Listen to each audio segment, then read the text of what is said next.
back on Grand Bahama today. This is Fred Stirrup, your host, and with me is James Carey, the president of the Grand Bahama Chamber of Commerce.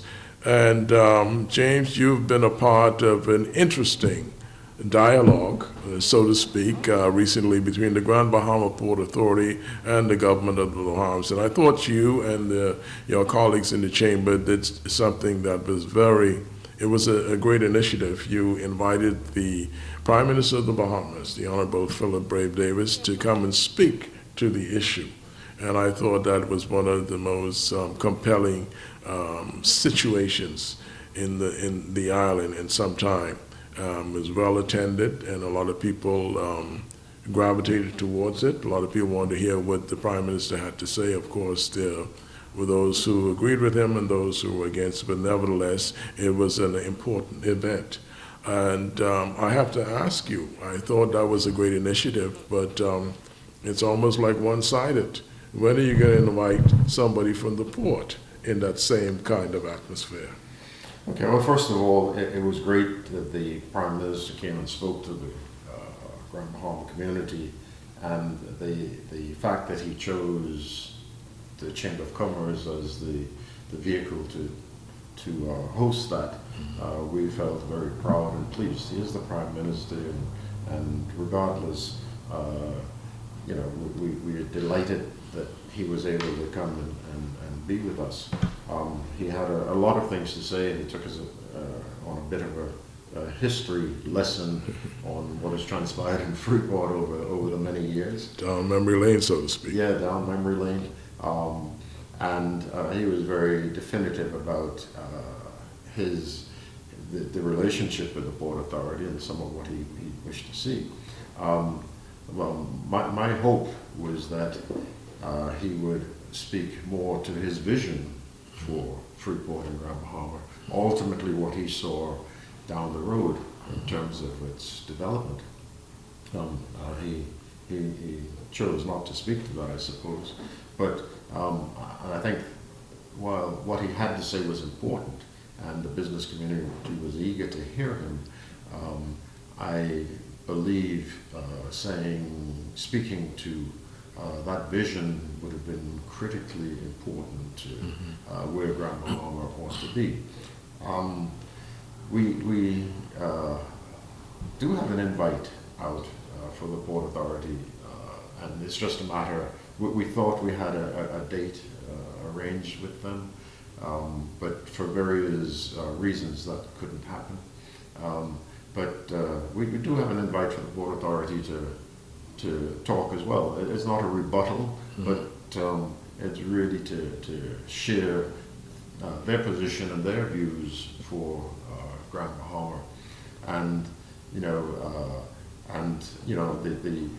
the leader of the opposition, through his people, they've also made representation that they'd like an opportunity to say something as well. So we'll have to take that into consideration as well, because I mean we're all in this together, and the chamber is totally non-partisan. We're not going to get in that business. It is what it is, and the relationship between the government and the Port Authority is really the elephant in the room right now. Yeah.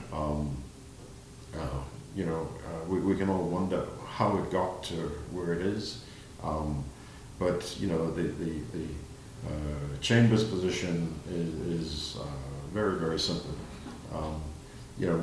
We have offered our services as the government and the Port Authority are of the view that we're sufficiently positioned to do that. We'd be more than happy to at least try. But notwithstanding the government's demands on the Port Authority and the legalities of that, and the now apparent arbitration, the Chamber simply would like to see the recognition, stated recognition coming out of the Grand Bahama Port Authority and the government to the fact that the primary concern, the primary mission is the residents of Grand Bahama, Freeport and Grand Bahama. And we want to see them moved along. And here is how we're going to do it. You know, it's the government's disposition. It wants its money, but the Port Authority says it's not entitled to that money. But you know, that's almost like it's a penalty for something, and and not a lot is being said about the populace of this island and what we need to do. What we wish to see is that the Port Authority and government, notwithstanding those differences, and I still think there's room to work together in a very constructive way to push Grand Bahama where it ought to go. Now, there's of course the Hawksbill Creek Agreement, but we know that the government has a tremendous footprint in Freeport and Grand Bahama, and there are a lot of things that happen today that must have government approval in some way. But we just love to have these parties working together in government. If it's a bit of foot on neck of the Port Authority, that's okay too. But let's be seen to work together, be seen to be making a difference for the population, the residents of Freeport and Grand Bahama. You know, the government has the agenda of wanting to see upliftment of its people. It also has the political agenda, so it has to ascribe itself to ultimately to the populace in terms of getting their vote out, etc. And 2026 is not terribly far away. It's just around the corner, so I do understand that. The Port Authority, on the other hand, is a private company. It does not have to face an electorate at all. But I believe that they should always be sensitized to the needs of the community, and it's more than just seeking out investment and promotion. It's also at the same time promoting and uplifting the lives of the people who live here that they have to do. And I believe they understand that. I truly believe they understand that. And well, it's said not enough is being done, and there's perhaps room to do more. I truly believe that we can get more happening in this island with government and the Port Authority working. You know, the continued references to the Hawksbill Creek Agreement, which has about 30 years life left in it. The current players in the government won't be pivotal in 30 years, and I don't think the current players in the Port Authority will be pivotal. I'm not suggesting they won't be alive, but you know, the generations come behind it. You know, what will happen then, you know, is a little difficult to say. Will that agreement be extended? But I think we're missing a wonderful opportunity because the creation of the Hawksbill Creek Agreement was a model that seemingly other countries took and ran with, and are therefore flourishing in certain parts. And I believe the same thing can happen in Freeport and Grand Bahama, because it is for the good, ultimately for the good of the Bahamas. You know, if there's any thought that we are doing a favor for the St. George's and the Haywoods, well, they are the vehicles, and you know, they are as entitled to be here as we are. But you know, we need to look beyond that and determine how can this Freeport model work for the benefit of the Bahamas. Can you imagine if Freeport were really booming? And in the previous segment we spoke a bit about the magic. If Freeport were really booming, and with the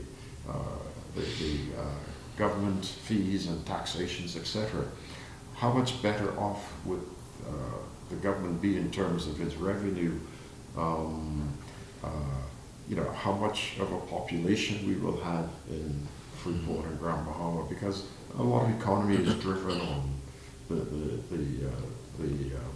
critical mass. And Grand Bahama Freeport was designed for a population of 250,000 residents. Right now, the whole island is maybe 50, 60,000 residents. So we're a long way from where we ought to be.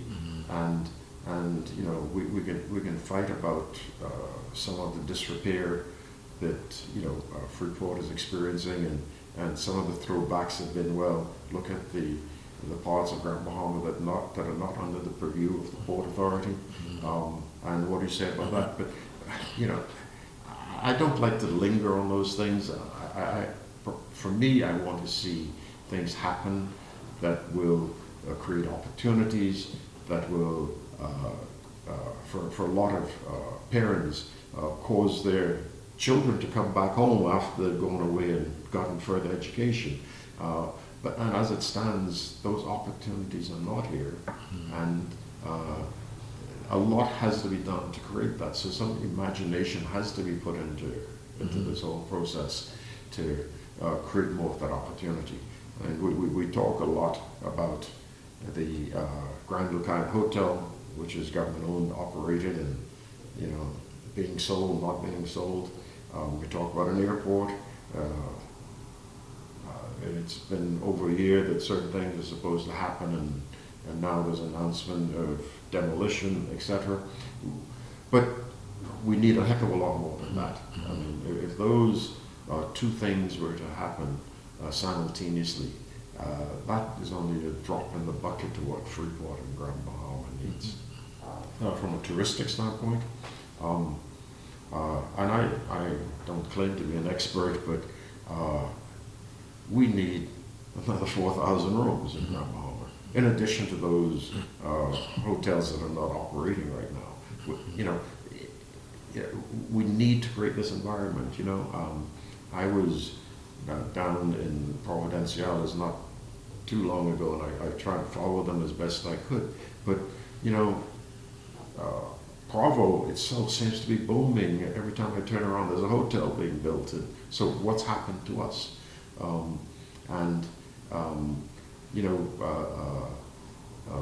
Godfrey Smith, who used to be at the Hutchinson group, he retired, and Provo quickly swallowed him up, and he's making an impact, and down in terms of their airport development. Is there something amiss about our approach? Down there, they don't have a port authority, of course, it's all government. But and does that mean our government can make it work? I believe they could, but we have the port authority. So why can't we work together to make these changes, make the difference that can impact the lives of the people who live here, and by extension, the lives of other Bahamians because of what we're doing? James, you see, this is why it's so important for the Grand Bahama Chamber of Commerce to have as big a voice as is possible. You mentioned something a moment ago about inviting the representative of the Grand Bahama Port Authority to speak and express their views on this controversial issue that I think is muddying the water in terms of us doing what we need to do to revitalize Grand Bahama. And of course, you said the opposition expressed an interest. And I think this is an initiative that you can lead, which will enable the people of Grand Bahama to have more balance of the issue and to be able to pass their best judgment, because rather than just hearing from the government, and I don't have anything against what the Prime Minister said. He had to push his particular agenda, exactly. And that's understandable. But, there's more than just the government involved in this issue, and I think it is interesting that the opposition wants to speak to this issue. As many people want to speak to this issue, and if the Chamber of Commerce can lead that initiative, continue to lead that, I think that is just so important, and I think it can give clarity to the situation. For instance, there was this narrative going on. There are two narratives in particular about the government will purchase the Port Authority or the government will force the Port Authority to sell its interests. How realistic is that? Well, very simply put, I mean, I own a company. I don't know who can make me sell it. I mean, the Port Authority is owned by a group of people. And some of us question if the government initiative in terms of demanding the 357 million, I think it is a way of trying to force the current players in the Port Authority out. And there's a pool of thought that is indeed part of the motivation. But from all indications, the Port Authority are going to stand. And one of the questions that's asked on the ground is, if it's not the current players, who will be the players? Is there somebody lined up? People we don't know,